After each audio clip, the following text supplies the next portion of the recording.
yang kami panggil di dalam Tuhan Yesus Kristus Juru Selamat kami. Saat ini kami siapkan hati kami untuk mendengarkan firman Tuhan.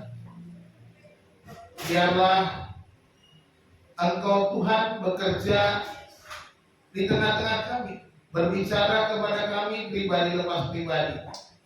Biarlah Roh-Mu yang kudus menerangi hati dan pikiran kami, sehingga firman Tuhan yang kami dengarkan menjadi bagian hidup kami ya Tuhan, menopang kami, menolong kami, menguatkan kami, bahkan juga menegur kami. Terima kasih Bapa di dalam surga. Beracaralah Tuhan, kuasailah tempat ini, berbicaralah kepada kami. Kami siap mendengar. Di dalam nama Tuhan Yesus kami berdoa. Haleluya. Amin.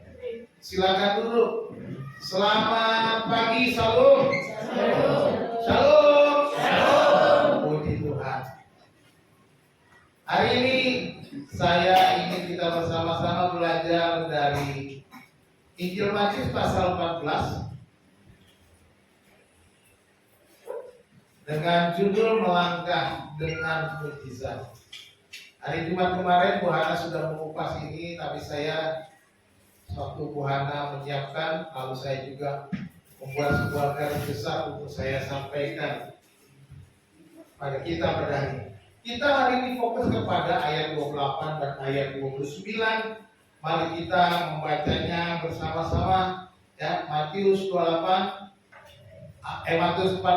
ayat 28 sampai ayat yang ke-29. Kita baca bersama-sama dua ayat pendek. Ya, 2, 3.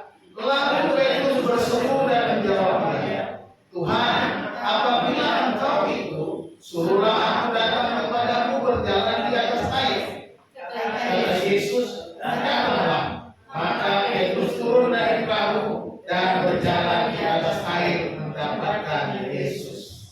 Amin. Manakah yang disebut mukjizat? Yesus berjalan di atas air atau Petrus berjalan di atas air? Kenapa Petrus berjalan di atas air disebut begitu? Apa bedanya? Yesus juga manusia, Petrus manusia. Petrus berjalan di atas air, dikatakan dia bisa berjalan di atas air karena ada Yesus berjalan di atas air. Yesus bisa berjalan di atas air karena kita tahu dan kita percaya Dia itu Tuhan. Tuhan bisa lakukan apa saja. Tuhan tidak terikat oleh hukum alam manapun. Tetapi sebagai manusia tentunya Yesus tunduk kepada hukum alam.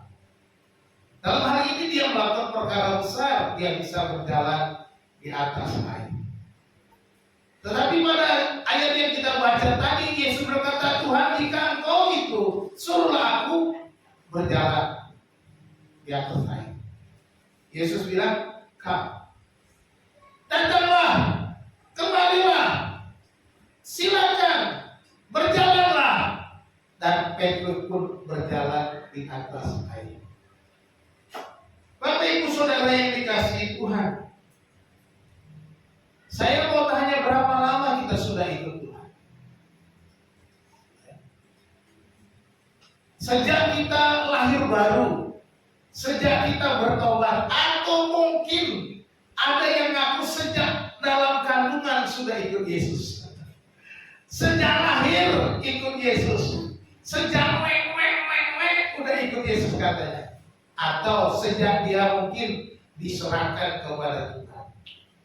Atau mungkin sejak dia dibaptis. Macam-macam. Berbagai macam peristiwa itu. Berapa lama kita udah ikut Tuhan? Ini menjadi pertanyaan yang penting kita renungkan. Seperti para murid. Murid-murid itu pada waktu peristiwa ini sudah sekitar 2 tahun ikut Yesus.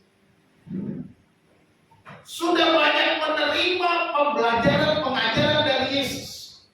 Pasal 13 Matius itu Yesus berbicara tentang perumpamaan-perumpamaan. Pasal 14 dia baru bercerita tentang mujizat. Bahkan baru saja Yesus memberi makan 5.000 orang dengan berapa roti?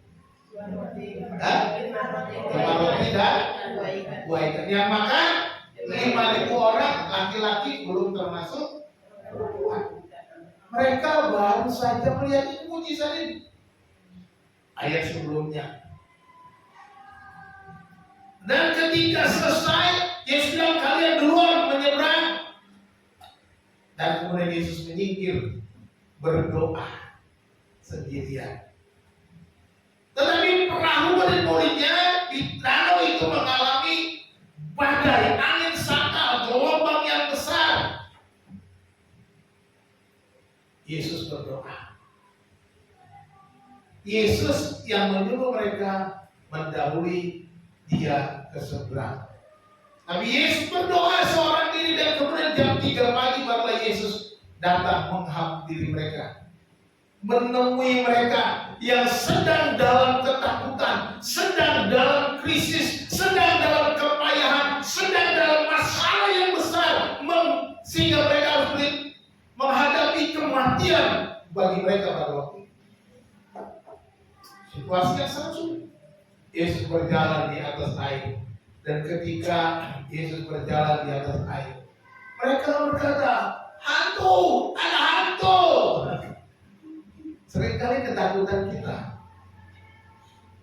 membuat kita lebih takut lagi ketika Tuhan mau bekerja dalam kehidupan kita. Tetapi Yesus berkata, jangan takut, ini aku. Suara itu dikenal oleh murid-murid dan Petrus tentunya secara pribadi dia kenal. Makanya dia katakan, jikalau engkau itu suruhlah aku berjalan di atas air. Maka Yesus datanglah dan Petrus pun kemudian melangkahkan kakinya keluar dari air. Dia berjalan di atas air. Pengalaman berhidup bersama Yesus, bergaul dengan Yesus selama kurang lebih 2 tahun. Itu saja para murid yang jelas-jelas dengan matanya, dengan telinganya, dengan tangannya bisa meraba, melihat, memegang. Mereka bisa mendengar Yesus berbicara, bisa melihat mujizat terjadi di depan mata. Mereka bisa lupa, bisa kehilangan arah, bisa kehilangan kepercayaan, keraguan-keraguan muncul. Kita sekarang orang-orang yang sudah punya firman. Orang-orang yang sudah punya firman semuanya sudah lengkap. Dari Kejadian sampai Wahyu, dari masa lalu sampai masa depan sudah ada di sini. Berapa lama saudara sudah pegang Alkitab? Berapa lama dan berapa banyak saudara sudah baca Alkitab? Sudah berapa kali saudara baca Alkitab berulang-ulang? Saudara apakah sudah tahu isinya? Luar biasa. Dari kehidupan manusia masa lalu sampai masa depan ada pada kita. Apakah kita seperti para murid itu? Seharusnya kita lebih dari para murid karena kita punya lengkap. Kita punya segala-galanya di sini, ada petunjuk di sini, ada berbagai macam peristiwa yang diceritakan, digambarkan, disaksikan bagaimana kuasa Allah itu bekerja di dalam kehidupan orang-orang yang ada di dalam kitab ini. Ini menjadi penting bagi kita untuk kita bisa berjalan dengan mujizat. Bapak Ibu Saudara yang dikasihi Tuhan, sekarang bagaimana caranya kita berjalan melangkah dengan mujizat? Jika Petrus bisa, maka aku pun bisa. Mari kita bilang sama, jika Petrus bisa, maka aku pun bisa. 2, 3. Jika Petrus bisa, maka aku pun bisa. Kita bisa melangkah dengan iman, dengan mujizat. Ya, Petrus melangkah dengan iman, kita dengan mujizat karena dia percaya kepada suara Yesus. Jangan takut. Ini aku. Allah, come, datanglah. Pendek saja pesan Yesus, tapi dia melangkah. Saudara-saudara dikasih Tuhan, cara yang pertama kita belajar bahwa percaya hanya kepada Tuhan, bukan yang lain. Percaya hanya kepada Tuhan dan bukan yang lain. Ini penting sekali.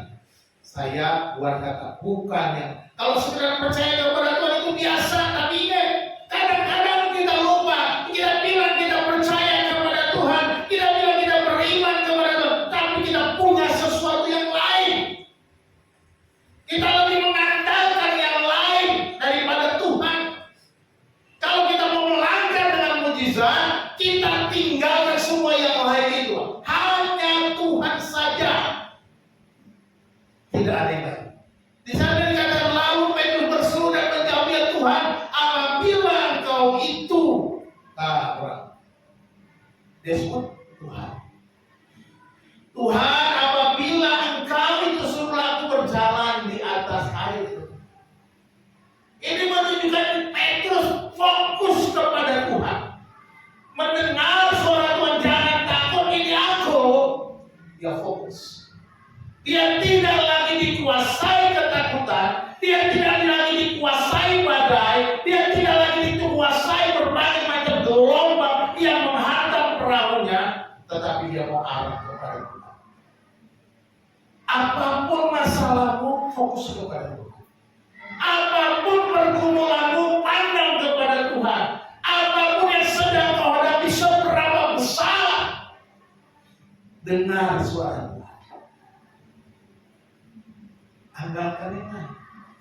Dan berkata Tuhan, cari Tuhan, bukan yang lain. Ketika kita menghadapi berbagai macam masalah, kita harus seperti Petrus, fokus kepada Tuhan. Dia bilang, Tuhan, apabila Engkau itu. Yesus bilang, ini aku, jangan takut. Jadi Petrus fokusnya kepada Tuhan. Dia mendengar dan mengenal suara Tuhan yang semula mereka sangka hantu. Yesus bilang apa? Akulah gembala yang baik. Domba-dombaku mengenal suaraku. Domba-dombaku mengenal suaraku. Ini penting sekali, saudara dikasih Tuhan. Ini sama karena Yesus sedang berbicara budaya atau kebiasaan orang-orang di sana. Kalau seorang gembala, dia selalu memanggil domba-dombanya. Saudara punya peliharaan misalnya. Pak Dohar punya peliharaan. Namanya siapa Pak Dohar? Hah? Cucur. Ah, itulah saya nggak tahu. Kalau dipanggil datang nggak dia? Dia kenal suara Pak Dohar. Kira-kira seperti itu. Jadi domba-domba itu dia mengenal suara gembala-gembalanya. Karena banyak pada waktu itu kebiasaan pada penggembalaan ada banyak gembala, ada banyak domba. Masing-masing gembala panggil domba-dombanya. Maka kalau ada pencuri manggil, dombanya nggak mau peduli, nggak mau. Nah kita seringkali siapa yang panggil datang aja, setan yang panggil datang aja. Hati-hati, kita harus mengenal suara gembala kita. Suara saya nggak dikenal nggak apa-apa, suara Tuhan yang penting dikenal. Inilah yang dikatakan, yang tadinya dia pikir hantu, sekarang dia ketika mendengar suara Yesus, Tuhan, dia panggil. Dia fokus sekarang kepada perkara-perkara besar. Fokus kepada jalan keluar, fokus kepada pertolongan, fokus kepada Sang Guru, fokus kepada Tuhan sendiri. Ini yang dilakukan Petrus. Pernyataan ini menunjukkan bahwa Petrus percaya bahwa Yesus adalah Tuhan yang penuh kuasa. Dia percaya. Itu sebabnya dia berteriak, dia panggil Tuhan. Apabila engkau itu suruh aku berjalan di atas air. Bagaimana dengan kehidupan kita? Apa yang lebih penting bagi kehidupan kita? Apa yang membuat kita mengabaikan Tuhan? Kita harus fokus kepada Tuhan. Apapun, sebesar apapun masalah kita, dengan suara Tuhan. Suara Tuhan ada di mana? Tuhan bisa bicara pribadi lepas bilang. Cuma kadang-kadang kita nggak peka. Tuhan bilang jangan, kita malah wadel. Ya, seperti anak-anak itu. Anak-anak, jangan berdiri di atas meja. Makin dicobain berdiri di atas meja. Itu anak-anak. Ya kan? Kita kadang-kadang seperti anak-anak, pengen coba terus. Tuhan bilang jangan, kita coba. Tuhan bilang lakukan ini, malas-malasan. Ngapain sih? Ini seringkali kita seperti anak. Jadi dengarkan suara Tuhan. Sekali hal itu mustahil. Saya waktu ini seseorang namanya Corrie ten Boom. Bagaimana dia fokus kepada Tuhan daripada kepada masalah. Siapakah Corrie ten Boom? Dia adalah seorang wanita Belanda yang selamat dari kamp konsentrasi Nazi pada Perang Dunia Kedua tahun 45. Saat saudarinya Betsy meninggal, Corrie hampir putus asa, tapi ia memilih percaya hanya pada Tuhan, bukan kepada keadaan atau bantuan manusia. Dia fokus kepada Tuhan. Setelah dibebaskan karena kesalahan administrasi yang dianggap mukjizat, dia keliling dunia menceritakan pengampunan Tuhan, bahkan memaafkan penjaga kampnya. Ini menunjukkan bagaimana percaya hanya pada Tuhan membawa kemenangan di tengah-tengah penderitaan. Percaya kepada Tuhan, dia fokus kepada pengampunan yang dia terima. Ini adalah karya Allah, ini adalah mukjizat bagi dia. Dia bisa, akhirnya dia menyerahkan hidupnya melayani Tuhan. Menyerahkan hidupnya untuk Tuhan. Sekarang mari kita renungkan kehidupan kita. Ketika menghadapi masalah keuangan atau kesehatan, siapakah yang kita cari pertama kali? Nyari siapa? Sakit, cari dokter, cari obat tentunya ya. Ya kan, kalau uangnya habis, cari siapa? Cari pinjol, cari pinjaman. Gali lubang, tutup lubang. Ini yang sering kali terjadi gitu. Kita lupa janji-janji Tuhan.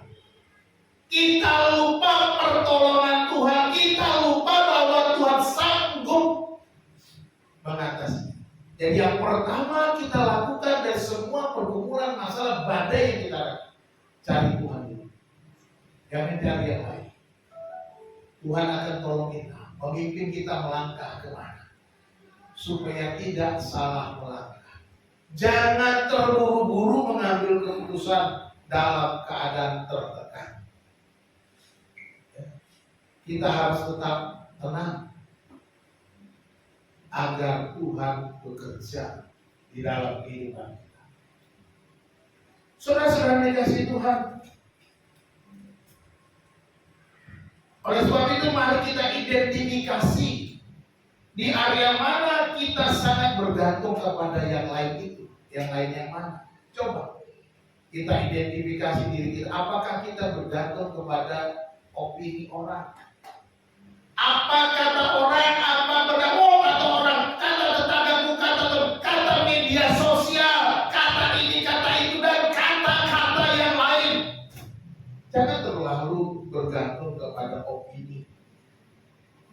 Mari kita selidiki dengan firman Tuhan. Apakah itu berkenan dengan Tuhan, sesuai dengan firman Tuhan atau tidak? Itu yang penting.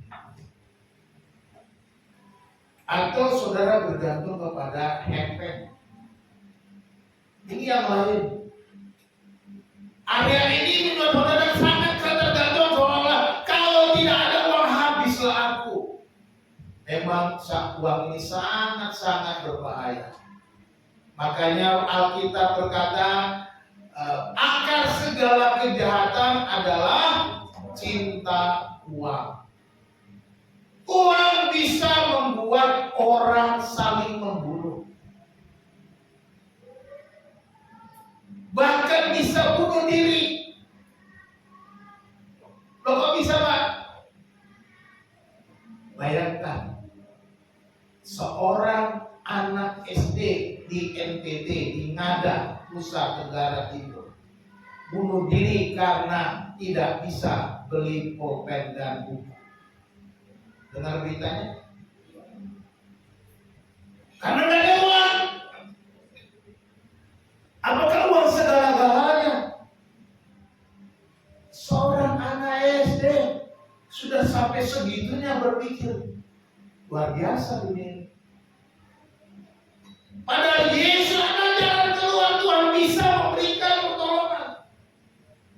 Tapi di sini kita lihat macam-macam. Karena uang orang jambret, kabur, nabrak, tembok, mati. Yang ngejar-ngejar. Gara-gara dia mati yang ngejar-ngejar dituntut. Zaman sekarang mulai edan. Di Medan juga begitu. Orang mencuri di toko bosnya, dipukulin, dilapor ke polisi, bosnya kena penjara. Aneh. Karena apa? Uang membuat orang bertengkar, berselisih. Itu uang. Orang mencuri, merampok, korupsi, itu karena uang. Karena hidupnya dilandaskan kepada uang. Oleh karena uang juga orang yang mau ke gereja, cari uang, malas ke gereja. Pak, saya Pak ini hari Minggu biasanya rame Pak. Tuhan sudah sediakan 6 hari. Tuhan sediakan mana? 6 hari saja. Hari ke-7 jangan pergi keluar, bakalan ada. Kata Tuhan. Ada juga yang nyelonong hari ke-7. Tanggal ada benar. Rezekimu sudah ditentukan. 6 hari ya 6 hari lah. Hari untuk Tuhan, buat untuk Tuhan, buat untuk keluarga. Sukacita berkeluarga. Jangan cuma cari duit. Jangan cari agak keras juga ya. Tapi nggak apa-apa lah supaya bertobat kita semua sama-sama ya. Ada lagi yang lainnya itu jabatan. Mungkin sekarang kita nggak ada yang punya jabatan tinggi, ya. Tapi mungkin saudara punya keluarga punya jabatan tinggi, saudara anggar jago, pamer, gampang itu.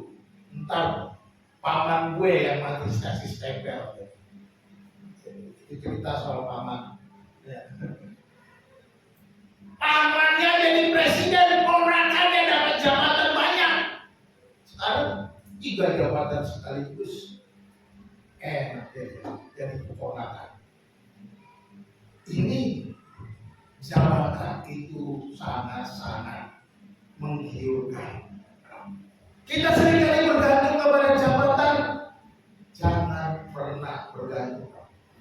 Jabatan itu cuma amanah. Ya, amanah. Syukuri. Ketika engkau menjadi seorang pejabat, itu artinya Tuhan sedang memakai engkau menjadi berkat, menjadi teladan, menolong orang lain, bukan untuk dirimu sendiri saja. Memang Tuhan memberkati hidup, tapi ingat, sebagai orang percaya, kalau pejabat, engkau sedang dipersiapkan untuk menjadi berkat bagi orang lain, bukan bagi diri sendiri. Yang lain mungkin keluarga dan ya saudara-saudara kita. Oh, kalau ingat model-model orang Indonesia Timur, orang Indonesia Barat cuma satu suku, orang Batak, dua sama orang Padang. Indonesia Timur dia, kalau ada masalah, rame-rame segerombolan datang, ayo serbu keluarga. Maksud saya begitu ya. Betul nggak Bu Julius? Orang Batak juga gitu. Berantem tuh waktu di Pandeglang, orang Batak habis. Itu ya. Suku-suku. Ambon, Batak, itu model suku-suku. Timor, Papua, model keluarga. Ya. Madura juga Madura. Bawa keluarga kalau ada masalah. Itu sesuatu yang lain. Jangan pernah kita mengandalkan yang lain. Ada yang mana? Mungkin ada yang lain. Dari 4 yang saya buat di sini, yang kita pakai untuk kita andalkan. Tapi kita belajar hari ini percaya kepada Tuhan, bukan yang lain, bukan yang lain. Mazmur 118 ayat 8 bilang, lebih baik berlindung pada Tuhan daripada percaya kepada manusia. Haleluya. Berlindunglah pada Tuhan. Tunggu Tuhan bekerja. Nantikan Tuhan berkarya indah pada waktunya. Ingat, Petrus mendengar suara Yesus dan kemudian dia fokus kepada pertolongan dari Tuhan, bukan kepada yang lain. Dia tidak mengandalkan pengalamannya sebagai seorang nelayan di danau itu. Saya yakin dan percaya Petrus sudah bertahun-tahun lebih lama hidupnya di danau Galilea daripada ikut Yesus yang baru sekitar 2 tahun. Dia pasti lebih dari 2 tahun sudah ikut ayahnya untuk menjadi nelayan, sudah mengalami banyak badai. Tetapi di situ dia mengalami krisis, ketakutan, masalah, dan mereka bilang hantu. Tetapi ketika Tuhan bilang jangan takut, ini aku, baru dia dengar suara Tuhan. Tuhan, apabila engkau itu, suruhlah aku berjalan. Jadi yang pertama kita belajar hari ini melangkah dengan mujizat, yaitu percaya hanya kepada Tuhan, bukan yang lain. Tinggalkan ini, hanya kepada Tuhan. Yang kedua kita belajar percaya Tuhan mampu melakukan mujizat. Amin. Percaya Tuhan mampu. Kalau nggak percaya Tuhan mampu, saudara mendingan tidak usah ikut Tuhan lagi. Nah, buat apa ikut Tuhan? Kalau nggak percaya Tuhan mampu melakukan mujizat, saudara mau ngapain ikut yang nggak jelas? Ya, nggak jelas. Kalau Tuhan saudara nggak jelas, tinggalkan. Tapi saya percaya Tuhan saya sangat mampu. Saya percaya Tuhan itu mampu mengatasi persoalan. Petrus berkata, suruhlah aku datang kepadamu berjalan di atas air. Permintaannya dan suruhlah aku. Nah, artinya dia percaya Tuhan bisa menyuruh, membuat Petrus berjalan di atas air. Bukan hanya Yesus yang berjalan di atas air. Dia percaya bahwa dia juga bisa berjalan di atas air kalau itu datang dari Tuhan. Jadi kita juga harus begitu. Kita harus punya iman dan percaya bahwa Tuhan mampu. Maka kita katakan, Tuhan, aku percaya sakitku sembuh. Oleh pilur-pilurmu aku sembuh. Tuhan, aku percaya keuanganku dipulihkan. Tuhan, aku percaya anakku akan berhasil. Tuhan, aku percaya usahaku akan maju. Tuhan, aku percaya pekerjaan karirku akan lebih baik. Tuhan, aku percaya usahaku lebih besar. Itu harus kita percaya. Karena Tuhan bekerja. Amin. Bukan karena kita hebat, bukan karena kita punya pengalaman hebat, tapi Petrus, suruhlah aku.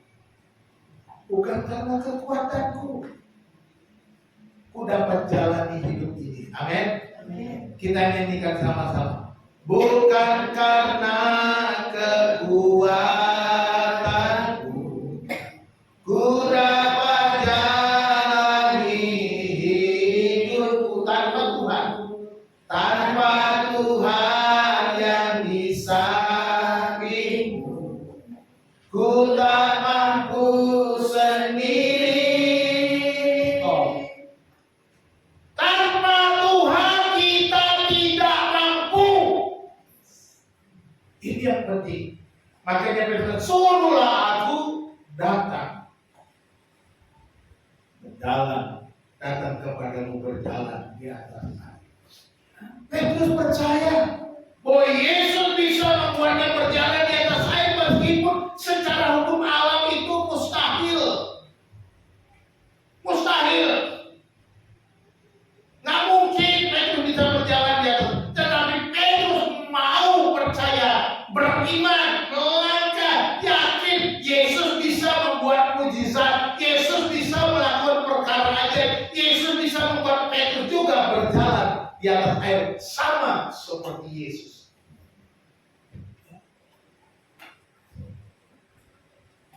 Pernyataan tenanglah aku ini, jangan takut.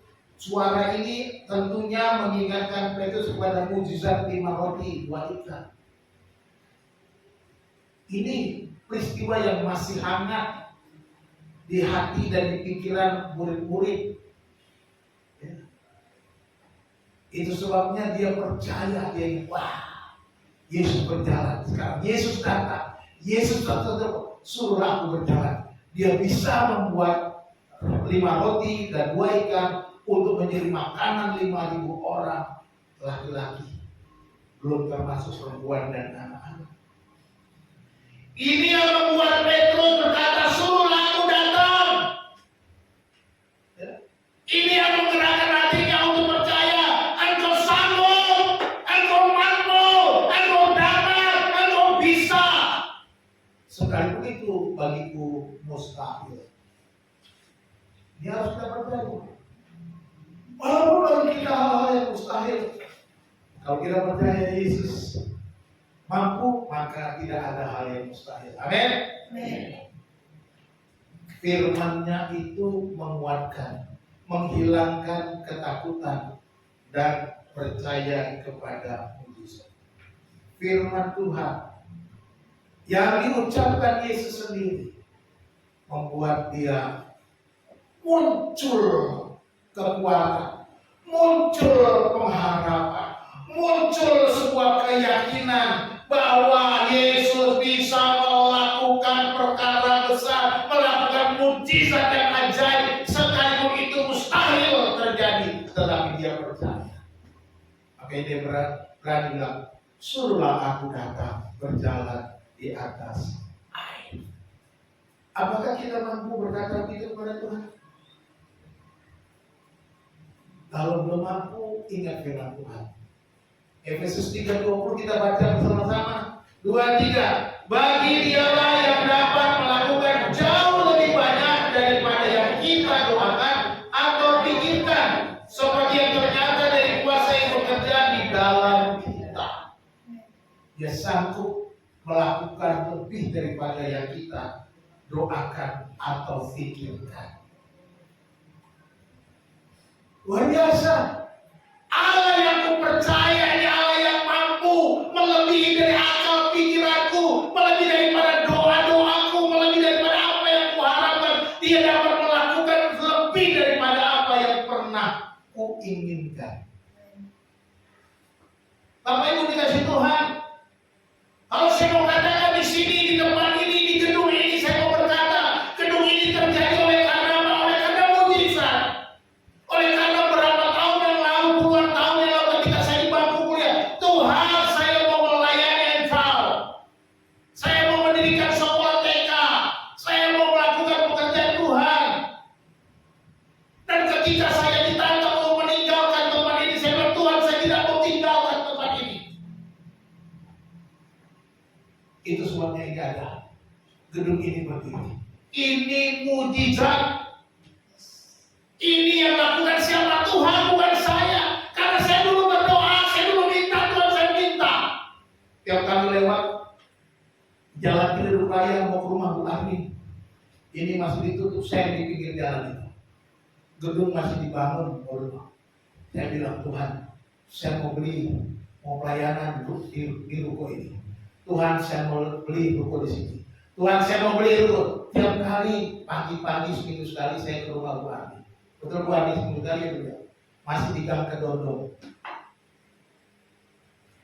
Anaknya baru satu, namanya Agustini. Lahir waktu itu 2. Pertama kali saudara Pak kembar ya, yang satu dipanggil Tuhan, tinggal 1. Kami berdoa, saya menguatkan keluarga. Pak Hasibuan masih cuek, gak peduli. Masa bodoh, gak pernah mau diajar doa. Mujizat akhirnya lama-kelamaan, sesudah mulai ada ibadah, Pak Hasibuan mulai ikut-ikutan. Mungkin Tuhan yang menyerahkan diri, ikut dibaptis. Saya yang baptis. Pak Hasibuan saya yang baptis. Apa yang dikasih Tuhan? Ini mujizat. Bukan karena kuat dan gagah. Nggak punya uang, nggak punya modal, cuma berdoa. Tuhan, aku mau beli ruko di sini, mau pelayanan di sini. Uangnya mana? Kan ada sama Tuhan. Kalau ditanya, uangmu mana? Tuhan yang punya. Tuhan. Dan terjadi, dia jauh melakukan jauh lebih banyak daripada yang kita doakan atau pikirkan. Ini firman Tuhan. Efesus 3:20 terjadi. Bapak Ibu dikasih Tuhan, ada seseorang namanya Josh Muller. Ya, siapa ini? Dia mendirikan sebuah panti asuhan di Inggris pada abad ke-19. Awal-awal itu. Dia merawat ribuan anak tanpa pernah minta sumbangan secara terbuka. Dia cuma berdoa kepada Tuhan. Suatu hari ketika tidak ada makan untuk sarapan 300 anak, Muller berdoa. Dan tiba-tiba seorang tukang roti datang dengan roti gratis, diikuti dengan susu dari seorang pengantar susu gratis. Mujizat terjadi berkali-kali dalam kehidupan George Muller. Ya. Ini membuktikan bahwa Tuhan mampu memelihara hidupmu. Tuhan mampu menjagamu. Tuhan mampu menyediakan apa yang kau perlu. Tuhan mampu menyediakan masa depan. Ini lihat, janjinya tidak berubah sejak Petrus sampai George Muller dan sampai yang saya alami hari ini. Dia tidak pernah berubah sedikit pun. Ini yang saya percaya. Dan belajarlah hidup dengan mujizat. Kalau saudara mau hidup makin sukacita dan diberkati, hiduplah dengan mujizat. Saya selalu katakan hidup saya selama ini hidup dengan mujizat. Bisanya kalau yang anak itu mujizat. Ya, nggak ada yang lain. Semua yang saya alami itu karena mujizat. Tuhan yang bekerja. Penerapannya, apa yang harus kita buat saat menghadapi tantangan yang nampaknya mustahil, penyakit kronis atau apapun, kegagalan bisnis, apapun masalahmu yang berat, ingatlah berdoa dengan keyakinan bahwa Tuhan bisa melakukan mujizat. Ya. Mungkin saudara-saudara sedang mengalami berbagai macam pergumulan, saya nggak tahu.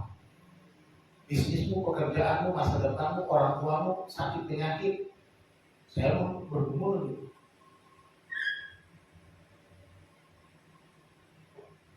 Percaya Tuhan akan melakukan perkara besar kalau kita mengandalkannya.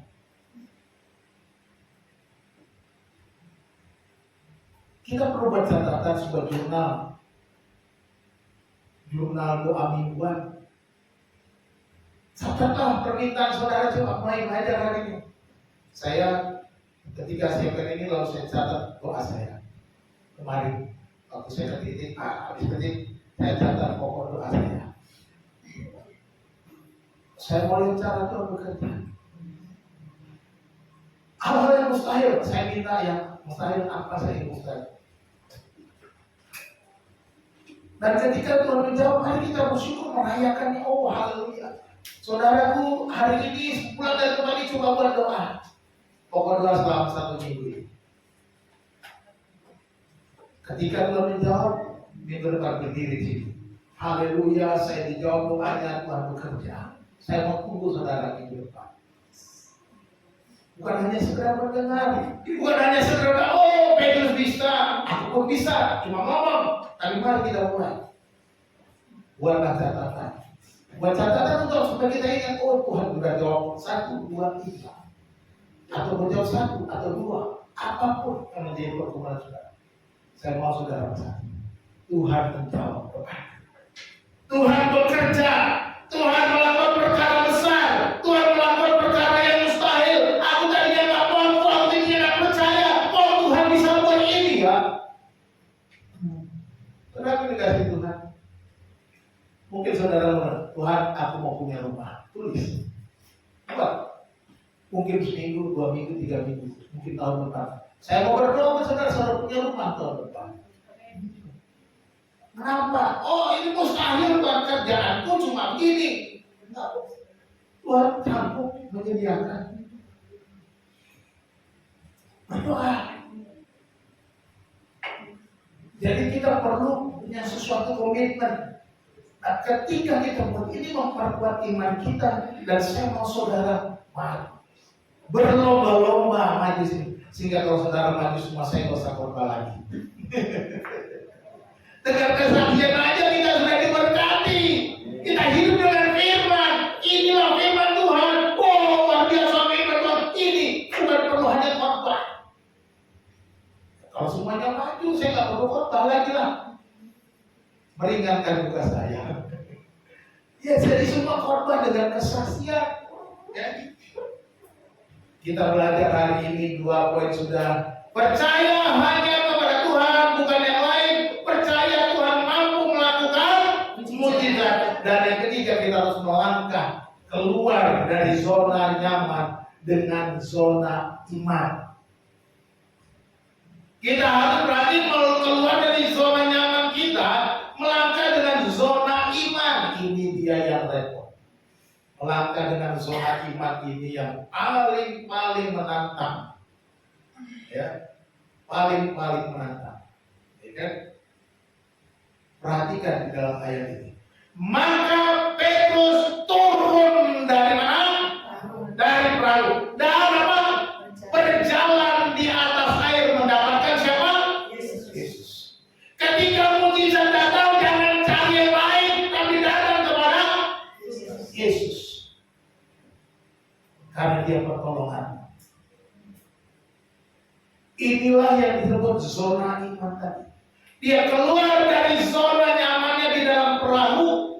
Kalau dalam perahu dia masih ada kemungkinan aman-aman saja, karena dia tidak akan tenggelam. Perahunya akan tetap aman. Dia sekalipun di bawah arus air goyang-goyang dikit, tapi dia resiko untuk tenggelam nggak ada. Kemungkinan besarnya begitu. Kemungkinan kecilnya ada juga tenggelam. Perahunya bisa terbalik gitu. Tapi dia di zona nyaman ketika dia keluar. Petrus turun dari perahu dan berjalan di atas air mendapatkan Yesus. Kemana kita ketika ada mujizat? Lupa teman-teman. Ada orang buta disembuhkan oleh Yesus, berapa orang? 10 orang. Wah, pergi sana, senyum dirimu di kolam, pergi mereka, sembuh semuanya. Cuma 1 orang yang datang pada Yesus, terima kasih Yesus. Kadang-kadang manusia begitu ya, udah mengalami berkat, lupa berterima kasih, lupa balik lagi sama Petrus, berjalan mendapatkan Yesus. Dia tidak keluar dari perahu ke arah yang berbeda. Dia tidak keluar dari perahu lalu menari-nari, bersenang-senang. Dia tidak bersenang-senang sementara dan mengadakan mujizat, tetapi dia berjalan mendapatkan Yesus. Ini penting. Jangan sampai saudara sudah dapat mujizat, saudara lupa Yesus, sang pembuat mujizat. Ya, turun dari perahu.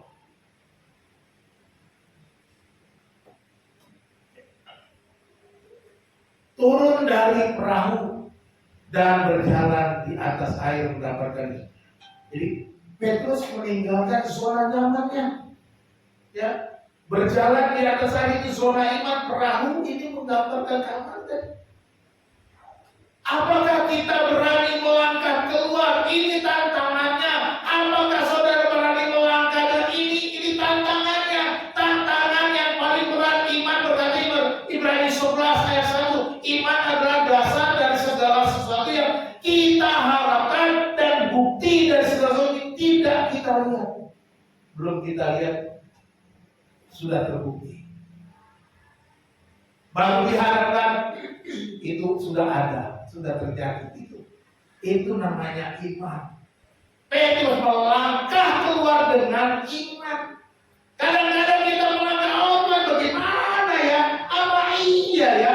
Cari dahulu kerajaan Allah dan kebenaran, maka semuanya akan ditambahkan. Apa iya ditambahin ya? Kita mikir-mikir. Bawalah seluruh persembahan itu ke rumah Tuhan, supaya ada persediaan di rumahku, maka ujilah aku, apakah kamu tidak membuka kitab mencurahkan berkat Tuhan. Apa iya Tuhan berkati ya? Jangan-jangan gue tambah miskin. Jangan-jangan aku lagi kekurangan. Seperti saya pernah cerita berulang kali. Ada orang memberi perpuluhan. Dia bilang, Pak, aku sudah memberi perpuluhan, tapi mau betulkan genteng aja nggak ada, Pak. Lalu saya berhenti bayar perpuluhan, Pak, supaya ngumpulin uang bisa betulin genteng. Tapi nggak bisa betulin genteng juga, Pak. Saya bayar lagi perpuluhan saya, Pak, sampai hari ini. Tapi sampai hari ini genteng saya belum bisa saya betulin juga, Pak. Mana jadi Tuhan? Bagaimana kalau saudara ngalamin gitu? Kalau saudara ngalamin gitu, periksa dulu. Apakah saudara memberi persepuluhan atau mau nyogok Tuhan? Nah, itu pertanyaan. Apakah saudara memberi persembahan atau lebih berkat memberi daripada menerima, kata firman Tuhan? Orang yang menabur sedikit akan berhasil, menabur banyak akan berbanyak. Saudara, apa saudara sedang menabur dengan benar atau nyogok Tuhan? Kalau sudah nyogok Tuhan, ya maaf, firman-Nya nggak terjadi. Bawa itu dengan ketulusan, bawa dengan hati yang jujur, bawa dengan hati yang tulus, dengan rela, bawa dengan tujuan. Kalau berbantu supaya ada persediaan makanan di rumah, bukan supaya kamu diberkati, bukan supaya usaha makin sukses. Kalau bersama nggak ada ayatnya. Ayat itu supaya ada persediaan makanan di. Lalu Tuhan bilang, ujilah aku, kata Tuhan. Apa kamu tidak bukan tiga-tiga banyak. Jadi kalau kita dengan motif yang benar, hati yang benar, maka kita berhak uji Tuhan. Orang yang membawa persembahan, seberapa pun saudara, kalau saudara dengan sukarela, dengan sukacita, maka akan ada berkatnya. Kalau sedang sombong Tuhan, wah berharap bahwa besok dan gue dapat untung rezeki. Itu namanya saudara sedang gambler, sedang main judi, sedang judol. Judol, ya online dengan Tuhan. Nanti dapat duit berapa nih? Buat taruhan 1 juta nih di gereja nih. Nanti kira-kira dapat 100 juta enggak? Lah, itu kan judol namanya. Main judi online dengan Tuhan. Jangan. Bukan itu artinya kita bawa persembahan. Bukan itu. Makanya kita bisa mendapatkan berkat Tuhan kalau kita dengan ketulusan. Dengan melangkah dengan iman, bukan pikir-pikir. Tak mungkin lah aku dapat untung segini. Gak mungkin lah kalau saya memberi sedikit dapat sedikit, memberi banyak dapat banyak. Nggak masuk logika. Memang nggak masuk logika. Itu yang Petrus rasakan, itu yang Petrus alami. Nggak masuk logika, nggak masuk hukum alam. Bagaimana aku bisa berjalan di atas air? Tapi karena Yesus, dia bisa berjalan di atas air. Itu juga kita, karena Yesus, maka berkatmu akan bertambah, akan berlimpah. Karena Yesus, cari dahulu kerajaan Allah dan kebenaran, maka semuanya akan ditambah, tambah. Pengen nambah? Kalau pengen nambah, cari Tuhan. Prioritaskan Tuhan, jadikan Tuhan nomor 1 dalam Memulai hidupmu, cari Tuhan. Mulai kerja, cari Tuhan. Melakukan apa saja, cari Tuhan. Buka usaha, cari Tuhan. Jangan andalkan kekuatan, supaya semakin ditambah.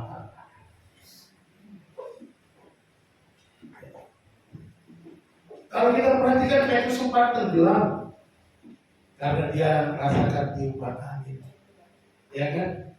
Tapi Yesus tetap menolongnya. Tuhan, tolong aku. Yesus memegang Petrus dan menolongnya berjalan masuk ke perahu. Dan ketika mereka masuk ke perahu, danau menjadi teduh sekali. Inilah gambaran karya Allah yang tuntas dalam hidup kita. Allah tidak menolong kita setengah-setengah. Allah tidak menolong kita dengan berat hati. Kalau manusia suka nolong dengan terpaksa dulu, bolak-balik ya orang seperti hakim yang lalu itu kan, daripada aku disusah-susahin, aku tolong aja lah. Kira-kira gitu. Yesus bilang, perhatikan hakim lalim itu. Biasanya sebagai hakim lalim bisa nolong, apalagi bapakmu yang di sorga. Bapak di sorga lebih daripada hakim yang lalim. Dia bisa menolong kita secara tuntas. Dia menolong kita dengan sepenuh hatinya, dari hatinya. Dia memberikan hidupnya. Bayangkan, untuk keselamatan kita saja, dia korbankan anaknya yang tunggal Yesus untuk mati di kayu salib, mencurahkan darah. Dia bayar kita dengan darah yang mahal untuk supaya saudara ada di sini. Kalau gitu berarti seluruhnya sudah diselesaikan. Ketika itu sudah selesai, berarti hidupmu sudah selesai bagi Tuhan. Hanya kita sering bandel aja lah. Bandel-bandel, akhirnya Tuhan tidak memberkati. Padahal kita sudah disediakan tuh. Ketika kita dipanggil, dipilihnya menjadi anak-anaknya, sudah tersedia semuanya. Tinggal kita saja hidup dengan mukjizat Tuhan. Pertanyaan saya, apa zona nyaman yang saudara ada? Ini sama seperti tadi. Ini menjadi zona nyaman kita. Kadang-kadang kita nyaman dengan pekerjaan, dengan jabatan, lalu kita kemudian tidak peduli dengan Tuhan. Kita tidak mau melangkah dengan iman karena kita punya jabatan, kita punya pekerjaan. Ini mungkin kita, orang tua kita atau keluarga kita menjadi zona nyaman kita. Kita perlu keluar. Ya, jangan enak-enakan ya dengan zona nyaman itu. Atau keuangan kita, investasi kita mungkin merasa, wah saya punya uang banyak, investasi saya sudah banyak, hati-hati. Sekarang dunia sedang gonjang gaji, uang di bank juga gak ada artinya. Ya. Keluar dengan zona iman. Ini memang kita perlukan. Ini Tuhan sudah sediakan, tetapi bukan kita bergantung kepada. Jangan hidup dalam zona nyaman, tapi harus hidup dengan zona iman, saudara. Tantangan kita dalam zona nyaman, dalam zona iman ada apa? Kita menghadapi masalah yang besar, badai. Para murid menghadapi badai luar biasa. Ini tantangan untuk kita melangkah dengan zona iman. Badai pasti berlalu. Sekali badai itu datang, pasti berlalu. Logika kita, apa iya? Gak mungkin. Ini firman Tuhan gak masuk akal. Ini logika kita. Ya. Tetapi Petrus bisa berjalan di atas air. Ini tantangan yang harus kita buang. Kita atasi ketika kita mau melangkah dengan zona iman. Yang ketiga, gesekan di sekeliling kita. Ya, terjadi tiupan angin. Mau melangkah, teman bilang, jangan lu, hati-hati lu, begini tuh, begini. Ya. Gesekan terjadi. Apalagi gesekannya dibuat kita sakit hati. Itu gesekan-gesekan kecil, tapi kita mau melangkah, akhirnya nggak mau. Ini yang terjadi tantangan yang harus kita lepas. Semua gesekan itu harus kita tinggalkan. Tiupan angin berbeda. Ketika dirasakan tiupan angin, dia ketakutan, dia mulai ragu, dia mulai tenggelam. Tuhan, tolong aku Tuhan. Ini yang kita seringkali gitu juga. Biasanya terjadi berbagai macam bujuk rayu dunia ini. Senggol dikit, si tersinggung dikit, ini terjadi biasanya. Kita nggak mau melangkah dengan kita. Awas kau, nanti balas. Bukan melangkah dengan iman, biarkan Tuhan balas, biarkan Tuhan bekerja. Saudara kenal teman saya ini? Ini teman saya namanya Nick Fujisik, nggak punya tangan, nggak punya kaki. Saudaraku, ini orang luar biasa. Nah, kalau nggak punya tangan, nggak punya kaki, zona nyamannya adalah diurus sama orang, ya kan, dimandiin, di cloning gitu ya kan. Namanya juga orang nggak punya tangan, nggak punya kaki, ya kan, enaknya kan diurus orang, santai, pokoknya hidupnya ya tinggal tunggu mati, jadi ya. Tapi itu tidak dilakukan oleh Nick Fujisik. Dia seorang Australia, lahir tanpa tangan dan kaki, alih-alih tetap di zona nyaman, hidup bergantung kepada orang lain. Dia melangkah dalam iman dengan menjadi pembicara motivasi dan pendiri organisasi Life Without Limits. Meskipun menghadapi bully dan depresi, dia percaya Tuhan punya rencana, dan kini dia telah menginspirasi jutaan orang di seluruh dunia melalui turnya di seluruh dunia dan buku-bukunya. Saudaraku, jangan pernah menganggap remeh diri. Nick Fujisik yang terbatas dipakai Tuhan, karena dia tahu dia mau dipakai oleh Tuhan. Dia mau menceritakan imannya, dia mau melangkah dengan iman, dia mau melangkah dengan keluar dari zona nyamannya dengan ke zona iman.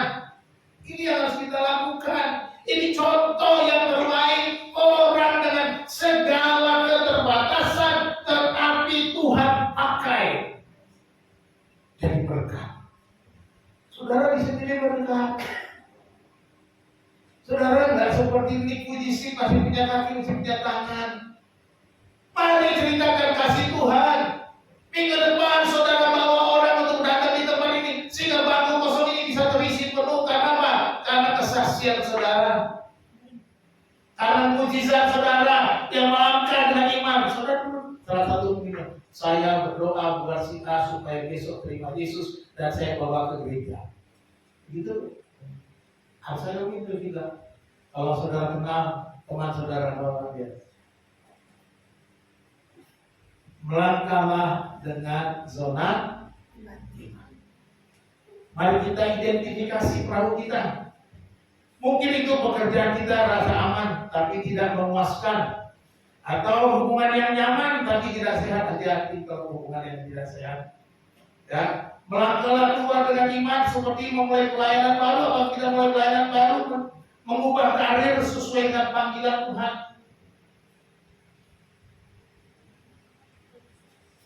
Saya dengar cerita beberapa hari yang lalu, teman saya, sebagian dengar kemarin juga mati juga dengar, anaknya kerja di yayasan saya sebut namanya kalau salah, yayasan peti mati, yayasan Kristen. Dia nggak betah, dia keluar. Alasannya keluar, terlalu banyak korupsi di sana. Dia lihat setiap hari. Dia keluar, sekalipun itu pekerjaan, dia butuh uang tapi dia keluar. Luar biasa. Kalau belum keluar, dia mau keluar. Mudah-mudahan, udah nggak betah. Sudah tidak nyaman. Karena melihat korupsi. Yayasan, saya sampai jalan yang benar, betulan itu, sudah. Setahu saya itu yayasan Kristen. Mengurusi orang mati, iya justru itu. Banyak duit dari situ. Kalau saya disebut ya, nanti katanya menjelekkan orang. Jadi langkah praktisnya, mari kita mulai dengan tindakan kecil. Bergabunglah dengan kelompok kecil di gereja atau berbagi iman dengan tetangga atau meminta dukungan doa dari komunitas untuk tetap kuat. Bapak-bapak, ada komunitas kaum pria. Ketuanya bapak kita yang ganteng, Bapak Dohar dengan Yuta. Mari kita bersekutu. Bulan ini belum ada ya, tolong dirancang bulan ini. Supaya kita bersekutu, di sana kita saling mendoakan. Ibu-ibu ada persekutuan wanita, pemuda ada persekutuan pemuda remaja, apalagi lansia ada nggak ya? Belum ya Mbak? Lansianya Simba sendiri nanti Simba bikin jadi ketua lansia.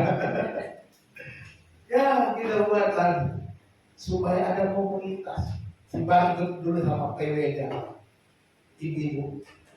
Ibu-ibu kumpul, jangan ngerumpi, jangan ngegosip, saling mendoakan. Bapak-bapak juga begitu, pemuda juga begitu. Mari kita buat sebuah komunitas, saling mendoakan, saling melangkah supaya apa yang menjadi pengharapan kita, doa kita. Saudara boleh sampaikan supaya didoakan. Tolong doakan saya supaya tahun depan saya bisa beli rumah. Mimpi kali lihat. Mungkin ada yang bilang begitu, itu gesekannya. Mimpi kali lu. Yang mau saya didengar gesekan tiupan angin aja. Lewat, karena ada Yesus kayak gitu. Jadi kita tetap kuat ketika kita bersama-sama dalam sebuah kesatuan. Kesimpulan dari Matius 14:28-29 ini, dari kisah Petrus kita belajar percaya bahwa hanya pada Tuhan, ya kita percaya hanya kepada Tuhan. Kita mengakui kuasa dan mujizatnya, dan kita berani melangkah dalam iman kita. Ingatlah, seperti Petrus kita mungkin goyah, tapi Tuhan selalu siap menolong. Matius 14:31. Di 3 poin itu kita percaya hanya pada Tuhan, mengakui Yesus itu bisa punya kuasa mujizat, dan melangkah dengan iman. Ini jadi penting. Melangkah dengan mujizat. Yang pertama kita belajar tadi, percaya hanya kepada Tuhan, bukan ya. Masih ada yang lain? Tinggalkan ini.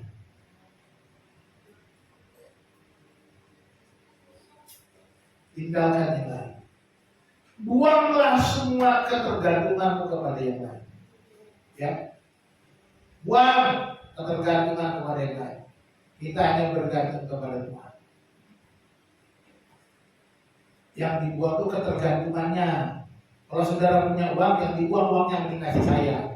Ketergantungan pada uang, itu yang maksud saya. Ketergantungan kepada jabatan, ketergantungan pada itu yang dibuang.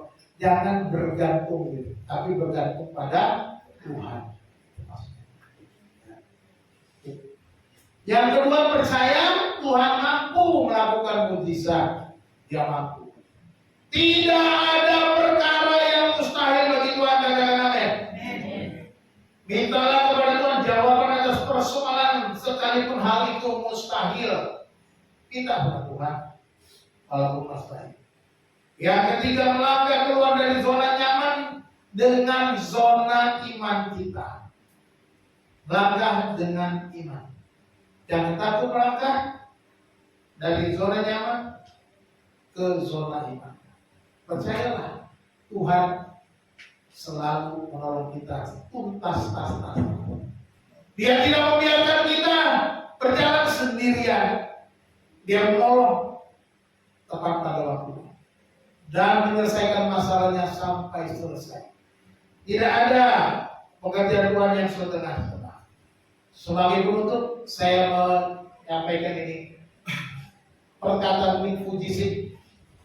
Nick Fujisik bilang begitu. Apa itu, Deo? Apabila kamu tidak mendapatkan sebuah mujizat, kamu dapat menjadi sebuah mujizat bagi orang lain. Itulah Nick Fujisik. Dia mendapat mujizat Dia tidak perlu minta tangan dan kaki, tapi dia mau yang ada ini jadi mujizat. Akhirnya dia jadi mujizat, jadi berkah. Itu mujizat. Hidupmu adalah mujizat. Pegang baik-baik. Jadilah sebuah mujizat. Jangan cuma mau cari mujizat. Jadilah sebuah. Tuhan Yesus memberkati kita. Mari kita bersama dalam doa. Allah Bapa kami yang di surga, kami mengucap syukur firman Tuhan yang sudah kami baca, kami renungkan, kami kupas, kami dengarkan, kami belajar dari Petrus yang berjalan dengan iman, berjalan dengan mujizat. Tuhan ajar kami untuk percaya hanya Engkau yang sanggup melakukan mujizat. Ajar kami berani melangkah dengan iman kami keluar dari zona nyaman kami dengan iman, dengan tantangan yang Tuhan berikan. Hanya Engkau Tuhan satu-satunya jalan Tuhan. Dan kami percaya Engkau akan menolong kami dengan sepenuhnya, secara sempurna. Dan kami akan mendapatkan kemenangan sesuai dengan janji. Bapak yang baik, kami mengucap syukur untuk firman Tuhan, mengucap syukur untuk kebaikan Tuhan, mengucap syukur untuk semua pertolongan dan campur tangan Tuhan dalam kehidupan kami. Dan hamba berdoa untuk setiap jemaat Tuhan yang hari ini boleh mendengar firman Tuhan, mereka boleh membawa pulang berkat-Mu dan mereka bawa kembali dalam kehidupan mereka tiap-tiap hari, sehingga mujizat terjadi demi mujizat. Bahkan hidup kami semua menjadi mujizat. Dan minggu depan kami boleh berlomba-lomba bersaksi karya Allah dalam hidup kami. Doa-doa yang menjawab hal-hal yang mustahil terjadi bagi kami. Maka kami akan melihat kemuliaan-Mu ya Tuhan. Terima kasih Tuhan, hamba-Mu berhenti bicara ya Bapa, biarlah Roh-Mu berbicara tiap-tiap hari. Dalam nama Tuhan Yesus berdoa. Haleluya. Amin.